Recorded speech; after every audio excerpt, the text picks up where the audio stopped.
हाय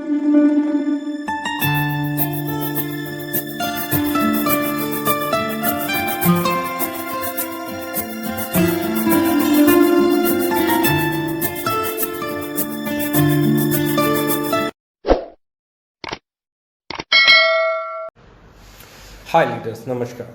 सबसे पहले तो माफ़ी, क्योंकि लाइव पहले भी नेटवर्क इशू के कारण नहीं हो पाया और पिछला लाइव भी नेटवर्क इशू के कारण डिलीट हो गया, नहीं चल पाया। क्योंकि मैं पूरी बात एक ही वीडियो में करना चाहता हूँ, मैं 2 वीडियो में नहीं करना चाहता। ओकी लाइफ के 42 मंथ्स 2 मई को कंप्लीट हो गए। 42 मंथ्स मीन एक छोटी सी जर्नी नहीं होती है। 42 मंथ्स, 42 महीने, 3.5 साल बहुत है किसी भी ऑर्गेनाइजेशन को समझने के लिए, उसकी पॉलिसीज़ को समझने के लिए, उसके काम करने के तौर तरीक़ों को समझने के लिए, उसके इरादों को समझने के लिए, उसके जोश को, जुनून को, वर्किंग स्टाइल को, वर्किंग पैटर्न को, वर्किंग कल्चर को समझने के लिए 3.5 साल बहुत होते हैं। थोड़ा सा अपने बारे में बात कर लेता हूँ। मैं डेक्कन हेल्थ केयर में टॉप आईडी के तौर पे मैंने एक लंबे समय तक कई सालों काम किया और वहाँ का टॉप अर्नर भी मैं ही रहा। और आज भी जितनी टीम वहाँ पे काम कर रही है वो सब मेरी ही टीम है, मेरे साथ ही वो लोग काम करते थे। उसके बाद बात करते हैं। इन फैक्ट 2016 आई डिसाइडेड कि मुझे कुछ करना है, कुछ और करना है। वहाँ अपने इश्यूज़ कुछ अलग थे जिनके कारण आगे बढ़ना पड़ा। और लाइफ में है ना, कई बार आगे बढ़ना ही पड़ता है। पीछे आपके पास क्या है उसको छोड़ के आगे बढ़ना ही पड़ता है। मुझे आगे बढ़ना था, तो मैंने लगभग फरवरी 2016 में आरएमसीएल को स्टार्ट किया। और आरएमसीएल फरवरी 2016 या फरवरी लास्ट में लगभग जब हमने वहाँ काम शुरू किया तो देखा कि बड़े सारे चैलेंजेस हैं। जब हमने वहाँ काम शुरू किया था, प्योर जनरेशन प्लान था, प्रोडक्ट का प्राइस बहुत कंट्रोल्ड था, प्रोडक्ट की रेंज ठीक ठाक थी। पर जैसे ही हमने काम शुरू किया, एक बड़ा इवेंट किया, मेरे साथ बहुत सारे लोग उस कंपनी से आए हुए हैं, काम करते हैं, तो वो अच्छे से जानते हैं कि वहाँ पे क्या क्या बातें हुई। बहुत लोग, बहुत अच्छे अच्छे लीडर्स वहाँ से, जब वो कंपनी बाद में बंद हुई, कई साल के बाद मेरे साथ आए और मेरे साथ आज काम कर रहे हैं। तो 2-2.5 महीने के अंदर ही सिचुएशन समझ में आने शुरू हो गई, प्लान चेंज करना शुरू कर दिया। वो जनरेशन प्लान से बाइनरी प्लान की तरफ जा रहे थे, कैरी फॉरवर्ड, और प्रोडक्ट के प्राइसेस बदल रहे थे, सर्विसेज बिल्कुल ख़त्म हो गई थी, कहीं माल पहुंच रहा था, पहुंच ही नहीं रहा था इनफैक्ट।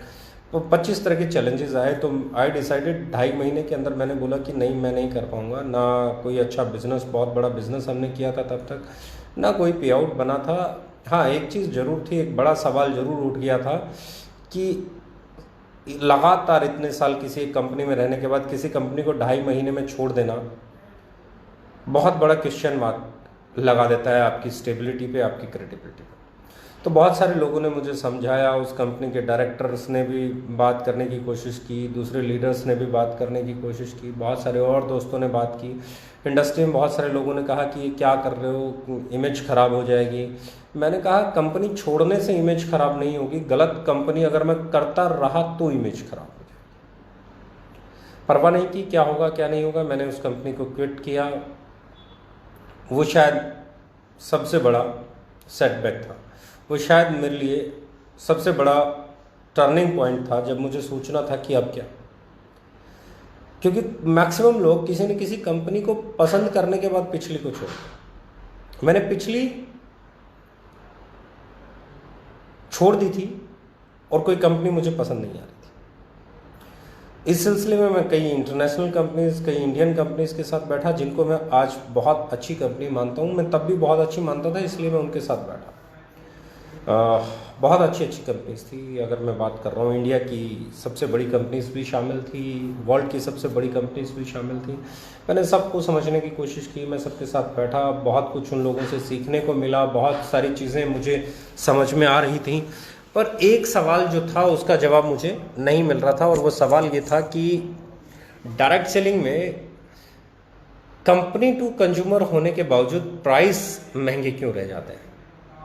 एक आइडियोलॉजी, एक चुभन, एक टीस, एक दर्द एज ए लीडर मेरे जहन में था। उस सवाल का जवाब ढूंढा ढूंढा ढूंढा ढूंढा, कहीं नहीं मिला।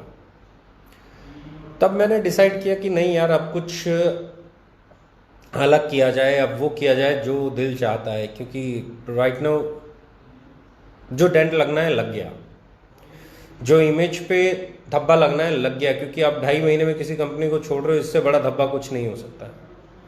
यहाँ आप टॉप पे बैठे हो, टॉप से आप पाताल में चले गए हो, ग्राउंड जीरो पे भी नहीं हो और नीचे चले गए हो, तो इससे बड़ा आपको कोई धब्बा लग नहीं सकता। तो इमेज पे जो डेंट आना था आ गया था। मैंने सोचा कि अब कुछ ऐसा किया जाए जो कंज्यूमर फ्रेंडली हो, अब कुछ ऐसा किया जाए जो मैं सवाल ढूंढ रहा हूँ उसका जवाब देने वाला हो।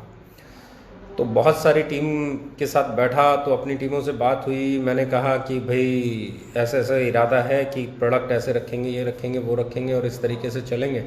तो लोगों ने बोला ठीक है शुरू कीजिए। मैंने कहा ऐसे नहीं, जल्दबाजी नहीं होगी, it will take some time, क्योंकि रातों रात आप एक अच्छी ऑर्गेनाइजेशन नहीं बना सकते। आपको पहले डिसाइड करना होगा क्या करना है क्या नहीं करना है, डूज एंड डोंट्स आपको बनाने पड़ेंगे, बहुत सारी चीज़ें आपको तय करनी पड़ेंगी। तो हम लोगों ने लगभग 6 महीने का समय लिया इस डिसीजन तक जाने में कि अब आगे क्या करना है। 2 नवंबर 2016 ओके लाइफ केयर बनी और मैं अपने मिशन पे लग गया। Mission consumer empowerment, mission distributor friendly, mission direct sellers के लिए एम्पावरमेंट।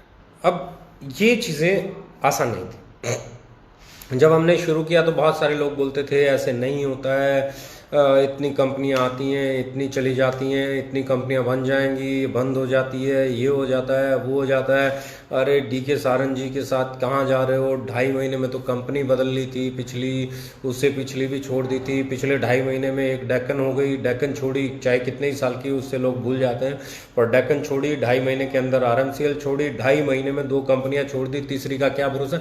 हज़ारों सवाल उठे, हज़ारों सवाल होने भी चाहिए, बहुत ज़रूरी थे ये सवाल, क्योंकि ये आपको चैलेंज देते हैं। जब तक आपके पास चैलेंज आएगा नहीं, आप एक्सेप्ट क्या करोगे, कुछ भी नहीं। ये चैलेंज उछाला जा रहा था और मैं उसे एक्सेप्ट कर रहा था कि accepted boss, accepted boss, accepted boss, पता नहीं कब प्रोडक्ट बनेंगे, ये होगा वो होगा। Yes, very true. 3 साल लगे मुझे प्रोडक्ट डेवलप करने में, 3 साल लगे मुझे थीम को डेवलप करने में, 3 साल लगे मुझे अच्छा न्यूट्रल लेके आने में, 3 साल लगे मुझे अच्छा कल्चर लेके आने में, 3 साल लगे मुझे खुद को प्रूव करने में। किसी भी नई कंपनी को सालों लग जाते हैं एस्टेब्लिश होने के लिए। ये अतीत भी गवाह है, ये मैं भी गवाह हूँ, ये ओके लाइफ केयर की जर्नी भी गवाह है, और आगे कोई कंपनी आएगी उसे भी 2.5-3 साल लग ही जाएंगे यहाँ तक पहुँचने में जहाँ हम पहुँचे। कोई बहुत हमसे अच्छा होगा तो 6 महीने पहले पहुंच जाएगा, कोई हमसे थोड़ा सा कमज़ोर होगा 6 महीने बाद पहुंच जाएगा। पर स्ट्रॉन्ग विल पावर होगी, अच्छी मैनेजमेंट होगी, सही डिसीजन होंगी, तो इंडिया में पोटेंशियल है बहुत सारी कंपनीज के लिए। हमसे पहले भी कंपनीज थी, हमसे बाद में भी कंपनीज आएंगी, लेकिन जर्नी तो हमसे पहले वालों को भी तय करनी पड़ी, हमें भी तय करनी पड़ी, हमारे बाद वालों को भी तय करनी पड़ेगी। तो ये एक चीज़ थी। और बहुत सारे सवाल आए जब हम लोगों ने प्रोडक्ट लॉन्च करने शुरू किए, प्रोडक्ट मार्केट में कंपेयर लोग करने लगे, एक अलग सा मोमेंटम बनने लगा, लोग एक दूसरे से शेयर करने लगे अपनी अपनी बातें। अरे यार उसने देखो इतने रुपए में ये कर दिया, उसने देखो इतने रुपए में ये प्रोडक्ट ले आया, उसने ये कर दिया, इसने वो बातें चल पड़ी मार्केट में। और मैं हमेशा कहता हूँ direct selling is a mouth publicity business. जब आपके बारे में बातें होंगी तो इसका मतलब आप बिजनेस में हो, जब आपके बारे में बातें होना बंद हो जाती हैं तो आप इस बिजनेस से बाहर हो जाते हो, क्योंकि ये बिजनेस है जो माउथ पब्लिसिटी चलता है, ये बिजनेस माउथ पब्लिसिटी से चलता है। तो अब हम लोग पहले साल की बात करें, दहिया साहब आए, बहुत चैलेंजेस थे क्योंकि बहुत कुछ बनाना होता है। एक प्रोडक्ट के साथ शुरू किया, दूसरा, तीसरा, चौथा, पांचवा, कुछ सही प्रोडक्ट भी लॉन्च हुए, कुछ हमने शुरुआत में रसगुल्ले, गुलाब जामुन, रस, स्प्रिंग रोल्स, इस तरह की चीज़ें भी ट्राई की, जिसका हमें एक्सपायरी में भारी नुकसान भी उठाना पड़ा और फिर हमें प्रोडक्ट लाइन को भी करेक्ट करना पड़ा। तो बहुत सारे चैलेंजेस थे और जैसे जैसे हम आगे बढ़ रहे थे एक चीज़ बढ़ रही थी, वो थी कॉन्फिडेंस। और हमारे लीडर RR दैया जी, लेट मिस्टर RR दैया जी, जो आज हमारे बीच में फिजिकली नहीं है, वैसे तो उनकी दुआएं, उनका आशीर्वाद हमेशा ही हम पे रहता है। तो उन्होंने वो एक लाइन बोलते थे कि आने वाले समय में ओके लाइफ केयर बहुत बड़ी होने वाली है और बड़ी बड़ी कंपनियों से लीडर आके ओके लाइफ केयर में शामिल होने वाले हैं। ये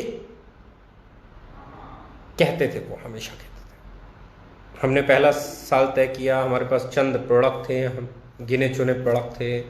बहुत अच्छा वेयर हाउस भी नहीं बना था तब तक, क्योंकि काम चल रहा था, बिल्डिंग का कंस्ट्रक्शन चल रहा था, स्टाफ भी बहुत लिमिटेड था, तो हमारा एक्सपोजर बहुत लिमिटेड था। नेक्स्ट ईयर हम लोगों ने चीज़ों को बड़ा किया, बहुत सारे प्रोडक्ट लॉन्च किए, टर्नओवर थोड़ा सा और बढ़ा, पर जो असली चीज़ बढ़ाई हमने, वो बढ़ाई हमारी विल पावर। प्रोडक्ट लॉन्च करते जाना है। हमारा बिजनेस ऊपर भी गया, नीचे भी गया, पर हमने हमारे प्रोडक्ट लॉन्च करने की स्पीड को कभी कम नहीं किया। हम लोगों ने बिजनेस कम हो रहा था तब भी समझौता नहीं किया, तब भी जो लोग आने वाले थे उनके लिए मोस्ट वेलकम था, जो लोग जाने वाले थे उनके लिए थैंक यू वेरी मच था। हम लोगों ने कंप्रोमाइज़ नहीं किया। हमारे यहाँ प्लेसमेंट नहीं मिली, हमारे यहाँ पावर लिंक नहीं मिली, हमारे यहाँ अनएथिकल चीज़ें नहीं हुई, नाम चेंज नहीं हुआ, आईडी चेंज नहीं हुई, ट्री शिफ्ट नहीं हुआ।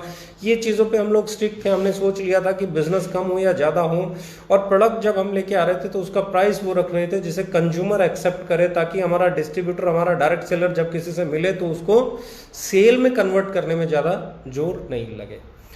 जब हम थोड़ा सा मूव करने लगे, जब हम थोड़ा सा ऊपर चढ़ने लगे, जब हमारी थोड़ी सी नाम होने लगा, जब हमारा थोड़ा सा टर्नओवर बढ़ने लगा, तो अब असली खेल शुरू हुआ। अब खेल शुरू हुआ प्रोडक्ट पे।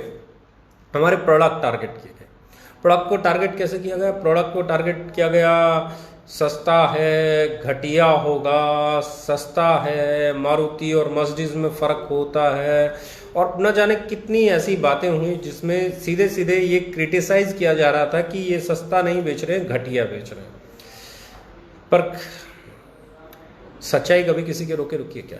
माल मार्केट में जाता है, कस्टमर उसे यूज़ करते हैं, रिपीट सेल लगती है, फिर जाता है, फिर यूज़ करते हैं, फिर रिपीट सेल लगती है, और लोग ये कहने लग जाते हैं कि सस्ता है पर महंगे से बढ़िया है। इस लड़ाई को हमें 6-8 महीने लड़ना पड़ा। 6-8 महीने बाद जिन जिन लोगों ने हमारे प्रोडक्ट को यूज़ किया, उन लोगों ने बता दिया मार्केट को कि भैया सस्ता है पर बेहतर है।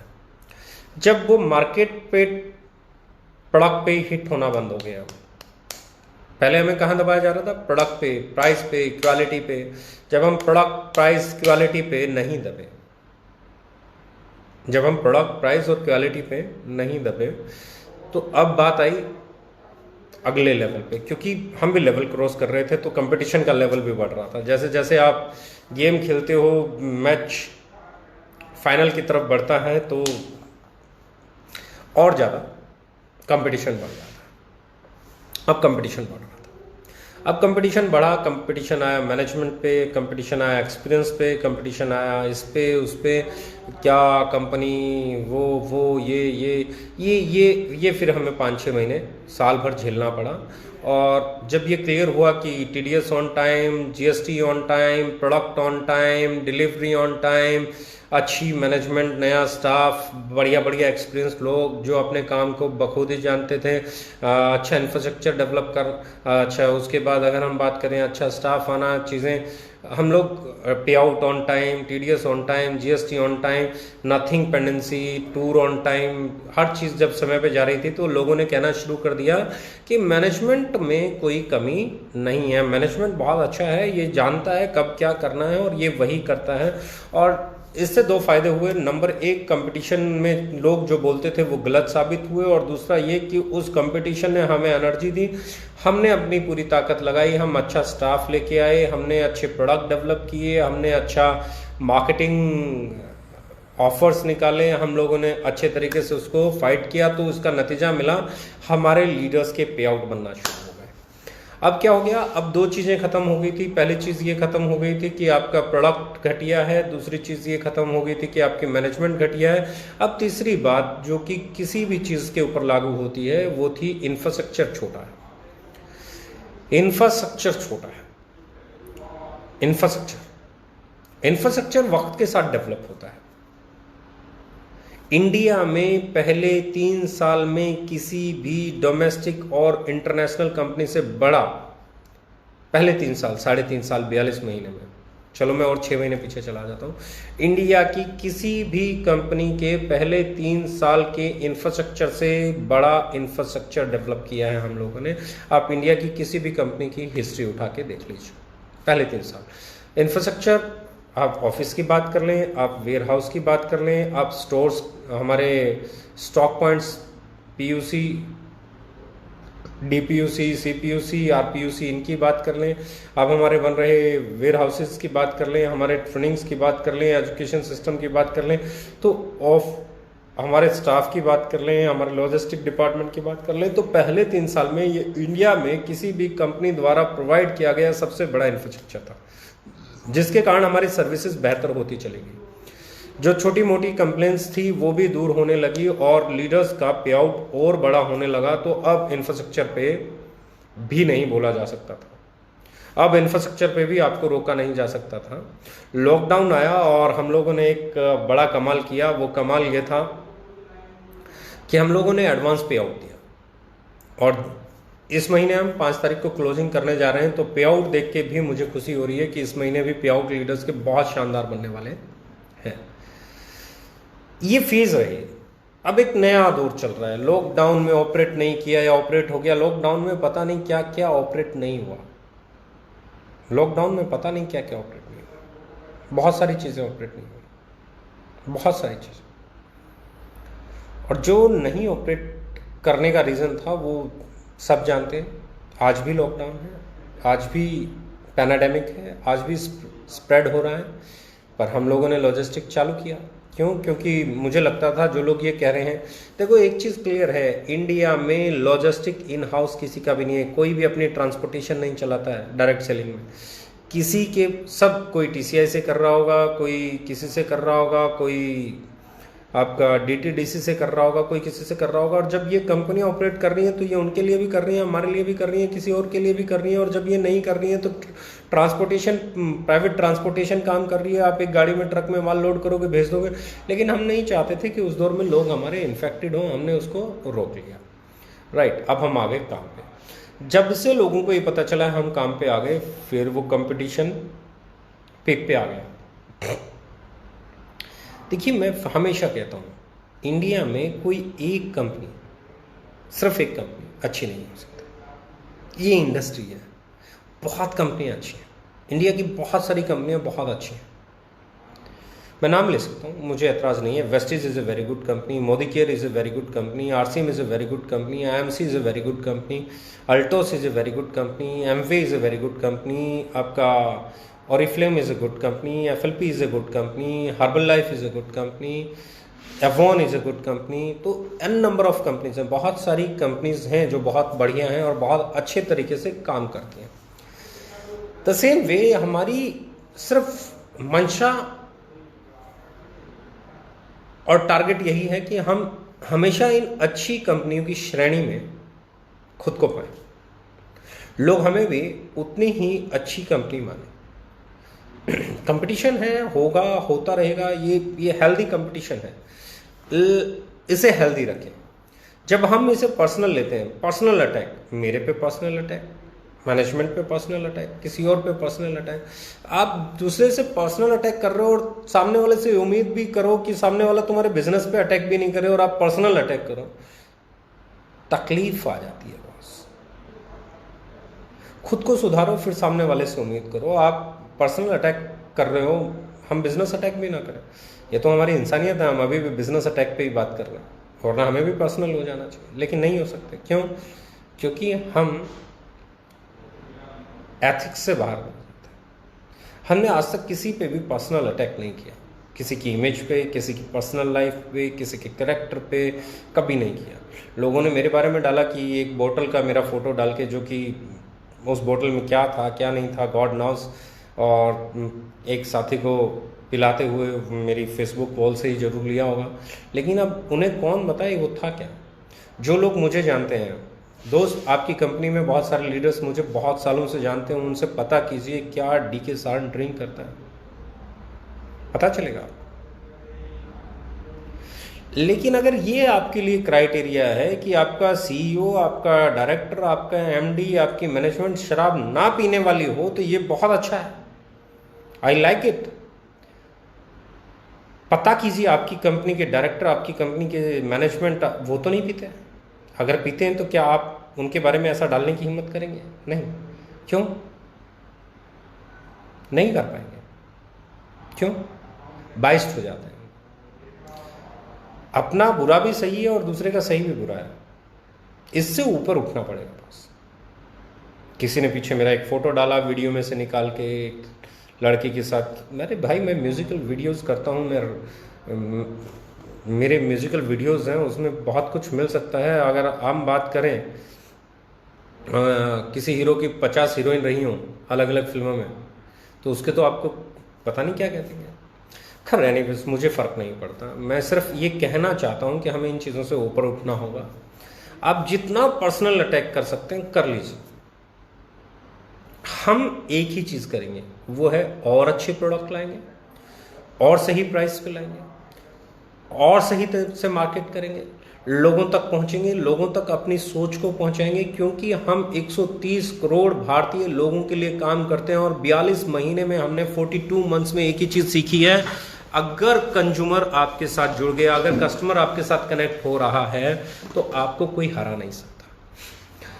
आपकी मार्केट बहुत छोटी है दोस्त, बहुत छोटी, बहुत छोटी मार्केट है। जिस मार्केट में आप काम कर रहे हैं वो बहुत छोटी है, वो डायरेक्ट सेलर्स की मार्केट है। मैं जिस मार्केट को टारगेट करके काम कर रहा हूँ वो मार्केट बहुत बड़ी है। वो मार्केट है जहाँ हिंदुस्तान लीवर काम करता है, वो मार्केट है जहाँ डाबर काम करता है, वो मार्केट है जहाँ हिमालय काम करता है, वो मार्केट है जहाँ आईटीसी काम करती है, वो मार्केट है जहाँ पतंजलि काम करती है, वो मार्केट है जहाँ सफोला काम करता है, यानी कि मोरक्को आपका वो मार्केट है जहां फॉर्चून अडानी ग्रुप काम करता है। वो मार्केट अलग मार्केट है, आपकी मार्केट अलग मार्केट है। मेरी और आपकी मार्केट में हाँ ये एक जरूर है, जब मेरे प्रोडक्ट का प्राइस, उसका मार्केटिंग प्लान लोगों के पास जाएगा, जब वो लोग उसे कंपेयर करेंगे तो डिस्ट्रक्ट हो सकते हैं। I do agree that. अपनी अच्छी एजुकेशन दो, अपनी अच्छी ट्रेनिंग प्रोग्राम्स दो, अपने लोगों को अपने तरीके से चलाओ। हाँ कंपटीशन है बॉस, प्राइस का कंपटीशन, प्रोडक्ट का कंपटीशन तो इस दुनिया में सबको लड़ना पड़ेगा। रिलायंस को भी लड़ना पड़ेगा, एयरटेल को भी लड़ना पड़ेगा, आइडिया को भी लड़ना पड़ेगा, वोडाफोन को भी लड़ना पड़ेगा, सबको लड़ना पड़ेगा। और जो लड़ने में सक्षम है वही टिकेगा। इसके लिए अनएथिकल प्रैक्टिसेस अगर करना हम शुरू कर देंगे तो मुझे लगता है हम इंडस्ट्री का, अपना, एक दूसरे का, रिलेशंस का, बहुत सारी चीज़ों का लॉस करेंगे।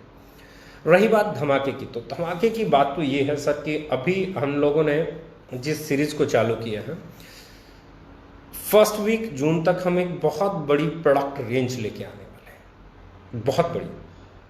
आज भी एक प्रोडक्ट लॉन्च होने वाला है, पोस्टर आने वाला है।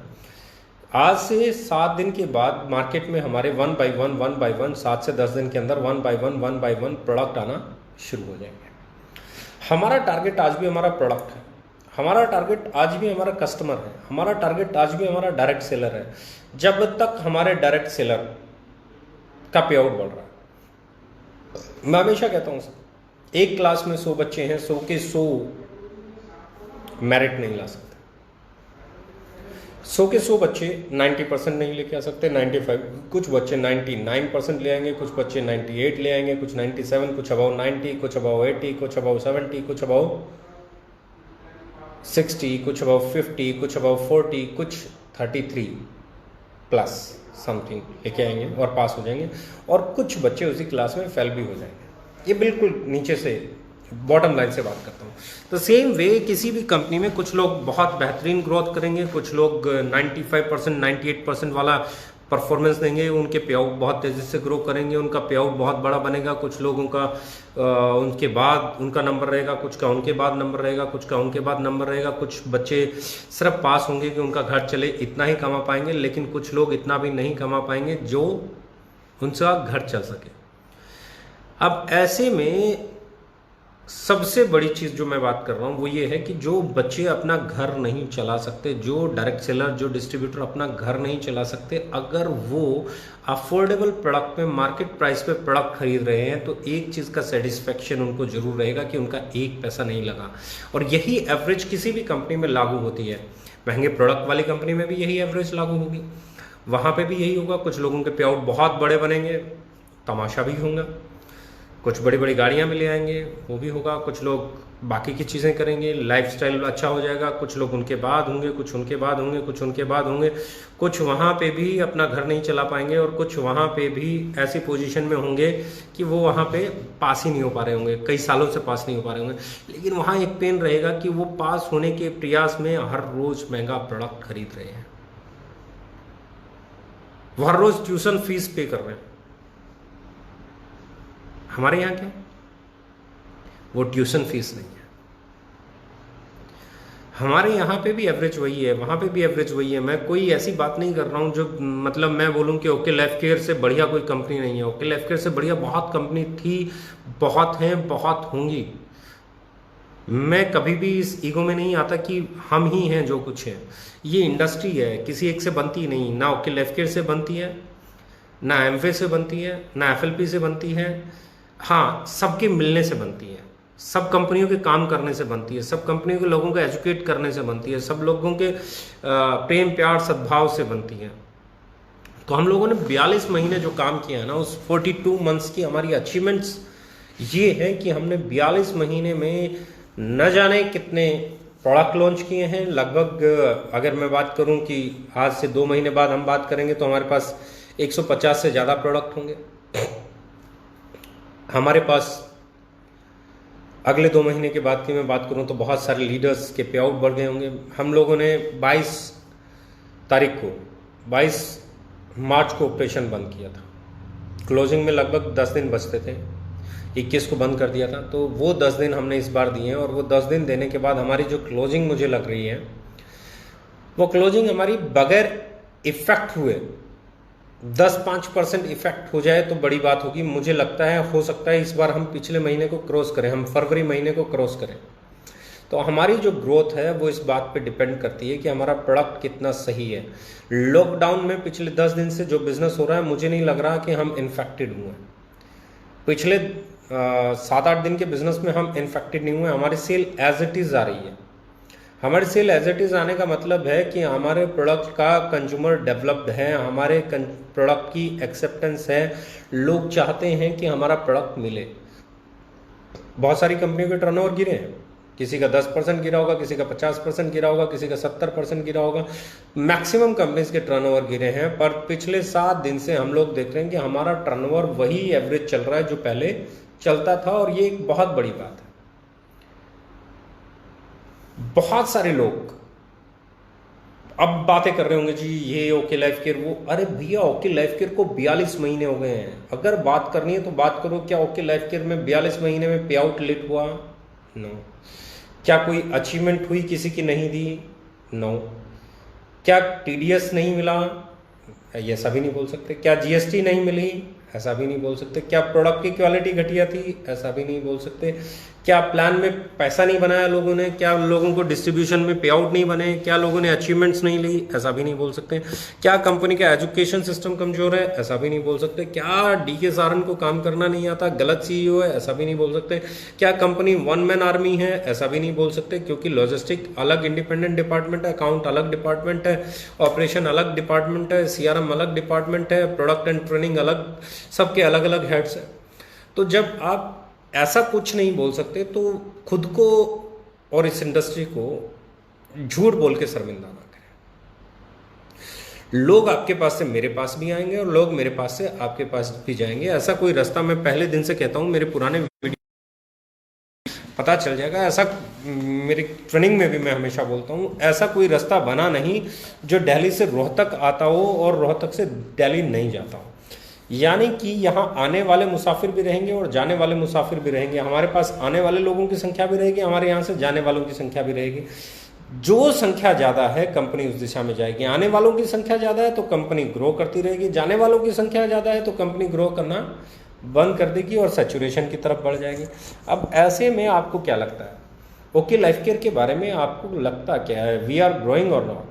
हमारे लीडर्स के पे आउट बढ़ रहे हैं तो क्यों बढ़ रहे हैं? हमारी प्रोडक्ट रेंज बढ़ रही है तो क्यों बढ़ रही है? लॉकडाउन के बावजूद भी हमारा टर्नओवर कम नहीं हो रहा है तो क्यों नहीं हो रहा है? ये बहुत सारे सवाल हैं जिनके जवाब ढूंढने पड़ेंगे। ये बहुत सारे सवाल हैं जिनके जवाब जिन जिन को मिलते चले जाएंगे वो ओके लाइफ केयर की तरफ आते चले जाएंगे। हम लोगों ने कुछ चीज़ों पे बहुत बेहतरीन काम किया। लॉकडाउन में भी हमारे पास 3 नए और बहुत शानदार लोग, 3 हायर पोजीशंस के 3 लोगों ने ज्वाइन किया है। और ये हमारी अच्छी चीज़ है कि हम कल की तैयारी आज करते हैं। लॉकडाउन में भी हम लगे हुए हैं कि लॉकडाउन के बाद जो माहौल होगा उस माहौल के लिए हमें क्या तैयार करना है, उसके लिए तैयारी हम आज कर रहे हैं। एक प्रोडक्ट और हम लॉन्च करने वाले हैं और उस प्रोडक्ट का नाम मैं अभी ऑर्गेनिक और हर्बल 2 लिक्विड्स डेवलप कर रहे हैं, जिन्हें आप पानी में डालेंगे और आपका फ्रूट और वेजिटेबल क्लीन हो जाएगा। कुछ समय के लिए उसे छोड़ देंगे और एडिबल ग्रेड का रहेगा, 100% ऑर्गेनिक और 100% हर्बल रहेगा। 2 ग्रेड लेके आ रहे हैं, दोनों के प्राइस अलग अलग हैं, ऑर्गेनिक का अलग है, हर्बल का अलग है। तो we are working on such products जो इस वक्त की डिमांड है। आपको कंपटीशन करना है तो यहाँ सेल पे कंपटीशन कीजिए, मार्केटिंग पॉलिसीज पे कंपटीशन कीजिए, एजुकेशन पे कंपटीशन कीजिए। क्या रखा है बॉस? आपको क्या लगता है? आप बोलते रहेंगे, आप बोलते रहेंगे, हम नहीं बोल रहे हैं। क्या होगा उस दिन जिस दिन हम भी बोलेंगे? क्या आपको लगता है कि हमारे पास बोलने के लिए विषय नहीं है, सब्जेक्ट नहीं है, चीज़ें नहीं है?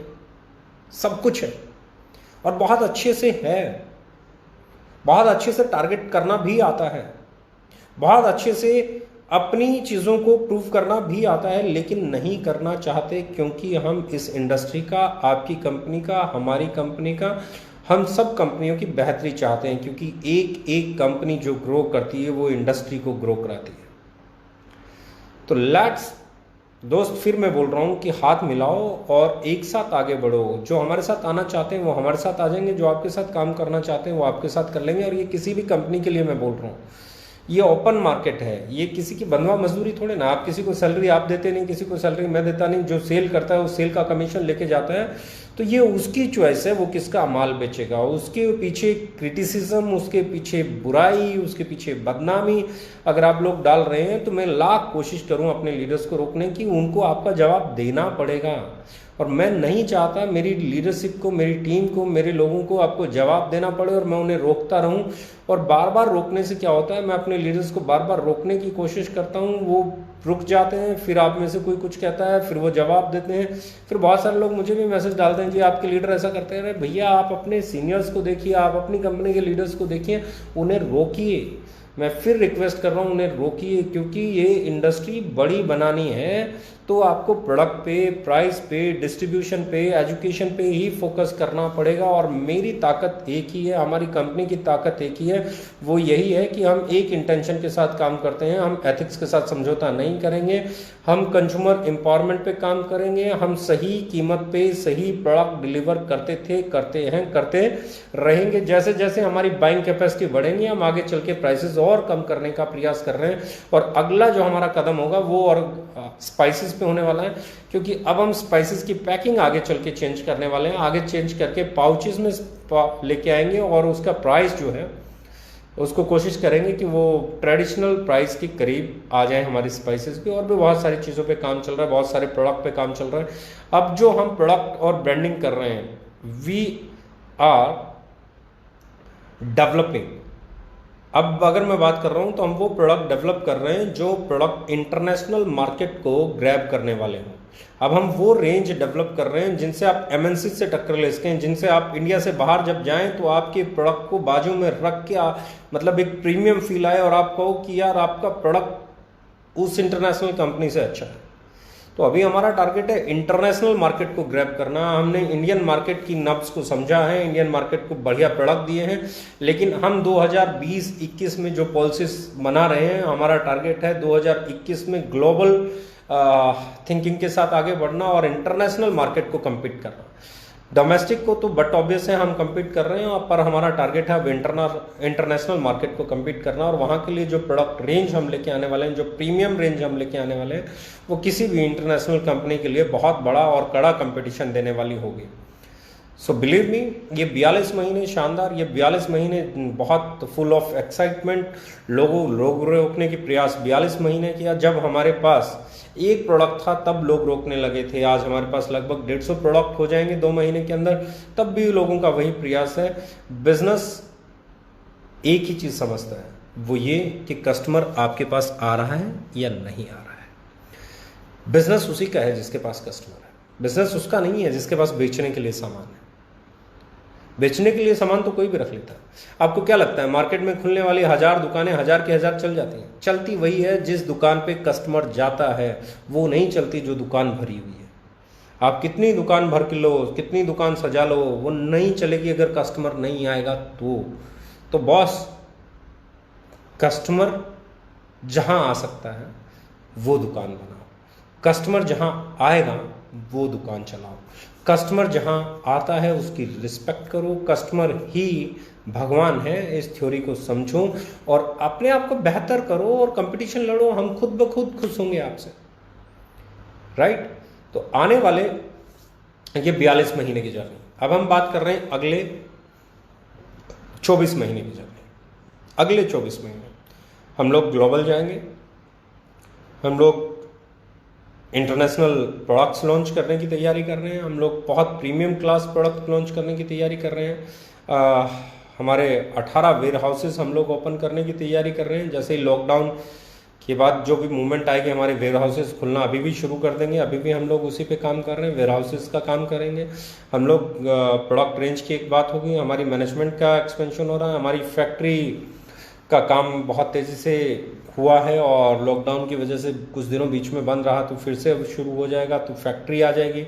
हमारी नया एक ऑफिस बहुत शानदार बन के लगभग तैयार है, वो भी हम कोशिश करेंगे कि अगले 2 महीने में आपको एक और नया ऑफिस मिल जाए। उसके बाद हम लोग 5 नए ऑफिस इंडिया में 2020 में ओपन करने का प्लान कर रहे हैं।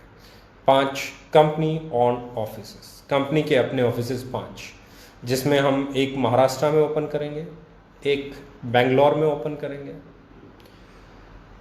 एक हम लोग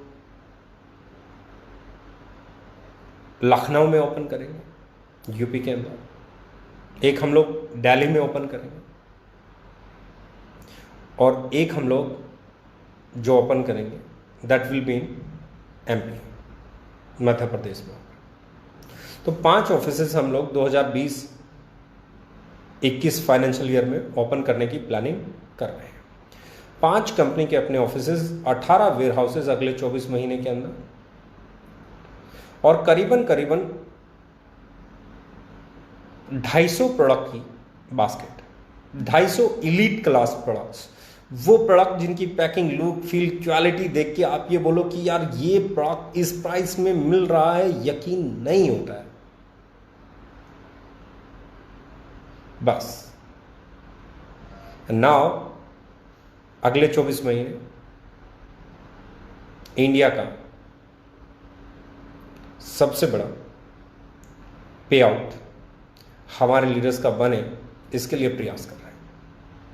हमारे लीडर्स के पे आउट इंडिया के सबसे बड़े पे आउट्स में शामिल हो जाएं, इसका हम प्रयास कर रहे हैं और ये ही हमारी सबसे बड़ी ताकत होने वाली है। क्योंकि मैं हमेशा कहता हूं ये बिजनेस 2 ही चीज़ों से चलता है। नंबर 1 आपकी प्रोडक्ट, उसके रेट और उसकी क्वालिटी से, और नंबर 2 लोगों की अचीवमेंट से। और दोनों ही पैरामीटर्स पे अगर आप कंपेयर करेंगे पिछले 42 महीने को, तो ना कोई कंपनी 42 महीने में इतने प्रोडक्ट दे पाई इस रेट पे, इस पैकेजिंग के साथ, इस लुक फील के साथ, इस क्वालिटी के साथ, और ना ही कोई कंपनी पहले 42 महीने में ऐसे पे आउट दे पाई जैसे ओके लाइफ केयर में बन रहा है। ये बिजनेस 2 ही चीज़ों से चलता है, एक प्रोडक्ट, उसकी क्वालिटी और प्राइस से, दूसरा लीडर्स की अचीवमेंट्स और उनके पे आउट से। और ये दोनों ही पैरामीटर्स पे पहले 42 महीने में, पहले 42 मंथ्स में जो ओके लाइफ केयर ने किया है, वो मैंने इंडियन डायरेक्ट सेलिंग की हिस्ट्री में नहीं पढ़ा है, नहीं देखा है, नहीं सुना है। इसलिए आपके कंपटीटर भी बड़े हैं, क्योंकि हर बड़ा कंपटीटर ये जानता है कि इनको नहीं रोका गया तो ये सुपरसीड कर सकते हैं। अब देखेंगे, मैंने 42 महीने पहले एक लाइन बोली थी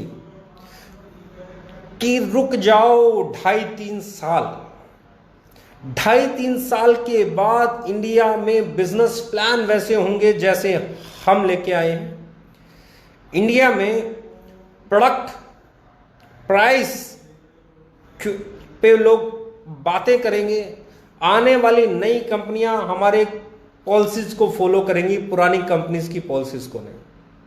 ये लाइन मैंने आज से 42 महीने पहले बोली थी। मैंने कहा था 2.5-3 साल रुक जाओ, हमारे बाद आने वाली कंपनीज पुरानी कंपनीज को फॉलो नहीं करेंगी, हमें फॉलो करेंगी।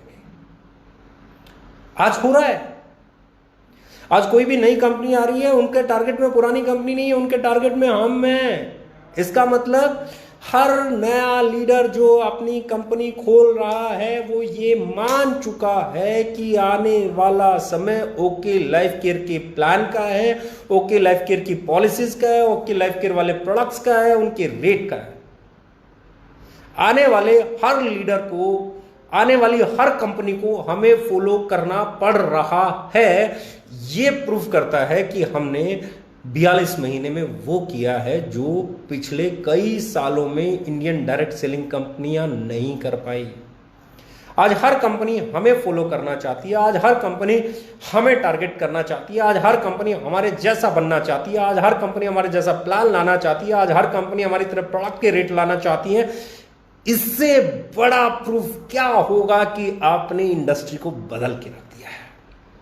आप रिवोल्यूशनरी कंपनी है, आप वो कंपनी है जिन्होंने पूरी इंडस्ट्री को एक नया आयाम दिया है। आप वो कंपनी है जिन्होंने इंडस्ट्री को उसके असली रूप में लाके खड़ा करने का काम किया है। आप वो कंपनी है जिन्होंने कंज्यूमर एम्पावरमेंट पे लाके डायरेक्ट सेलिंग को खड़ा कर दिया, जहां हमेशा और प्राइसिंग का ब्लेम होता था। जिस कंपनी के ऊपर हमेशा एक ही धब्बा लगा हुआ होता था कि यहाँ प्रोडक्ट महंगे होते हैं, उस इंडस्ट्री को आज आप इस मुकाम पे ले आए हैं कि आने वाली हर कंपनी सोच रही है प्रोडक्ट का प्राइस क्या रखा जाए, प्लान कैसा हो, कंडीशंस कितनी कम हो। यानी कि आज किसी पुरानी बड़ी इंटरनेशनल कंपनी को या डोमेस्टिक कंपनी को फॉलो नहीं कर रहे हैं लोग। आज पूरे इंडिया में ओके लाइफ केयर के बिजनेस प्लान को, ओके लाइफ केयर के प्रोडक्ट को, उसके रेट को, उसकी पॉलिसी को, उसकी सोच को, आज जो मैं 3 साल 3.5 साल से स्टेज से बोलता था, बहुत सारी कंपनीज के लीडर्स वैसा ही बोलने लगे हैं, बहुत सारी कंपनीज के डायरेक्टर्स वैसे ही स्टेटमेंट देने लगे हैं। आज जो एथिकल वर्ड हम लोगों ने क्रिएट किया था, उस एथिकल वर्ड पे भी लोग बात करने लगे हैं। इससे बड़ी अचीवमेंट क्या लेंगे आप? इससे बड़ा सबूत क्या चाहिए आपको कि ओके लाइफ केयर किस तरफ बढ़ रही है? ये है प्रूफ सबसे बड़ा कि हमने क्या किया है। जब आने वाली हर कंपनी, बड़े से बड़ा लीडर, बड़ी से बड़ी कंपनी आज आपके बारे में बात कर रही है, आज आपकी तरफ बनना चाह रही है, आज आपसे कंपटीशन लड़ना चाह रही है, आज आपकी तरफ प्रोडक्ट पे बात कर रही है, कोई बोल रहा है रुपया महंगा, कोई कह रहा है रुपया सस्ता, कोई कह रहा है नज़दीक, कोई कह रहा है हमारा ये, कोई कह रहा है उसका वो, इसका मतलब we are talk of town of. हम लोगों ने 42 महीने में वो कर दिया है जो बड़ी बड़ी कंपनियां 10-10, 12-12, 15-15 साल में नहीं कर पाई। अगले 24 महीने जीतने वाले हैं। अगले 24 महीने लाजवाब अचीवमेंट्स लाने वाले हैं। अगले 24 महीने एक बहुत बड़ी तैयारी के हैं। अगले 24 महीने वेयर हाउसेज के नाम हैं। अगले 24 महीने आपके कंपनी के 5 ऑफिसेज के नाम हैं। अगले 24 महीने आपकी फैक्ट्री, आपकी इंफ्रास्ट्रक्चर, आपके स्टाफ के नाम हैं। अगले 24 महीने हमारे लीडर्स के पे आउट को कई गुना बड़ा करने के नाम हैं। आई होप इससे ज़्यादा आपको किसी डिटेलिंग की ज़रूरत नहीं होगी। लग जाओ दोस्तों, कल हमारा है, अगले आने वाला साल हमारा है, 2020 हमारा है, 2021 हमारा है, 22 हमारा है, 23 हमारा है, 24 हमारा है, 25 हमारा है। ये साल हमारे हैं। जब इंडस्ट्री 64,000 करोड़ की होगी, 64,500 करोड़ की होगी, 65,000 करोड़ की होगी, 60,000 करोड़ की होगी, 70,000 करोड़ की इंडस्ट्री होगी, सालाना टर्नओवर करेगी, तो ओके लाइफ केयर उसमें मेजर रोल प्ले कर सकती है अगर आप लोग कमिटेड होके अपनी मेहनत करें, आप लोग अगर पूरे जोश और जज्बे के साथ काम करें। Thank you very much, love you all. Let's become the best Indian direct selling company. Thank you very much.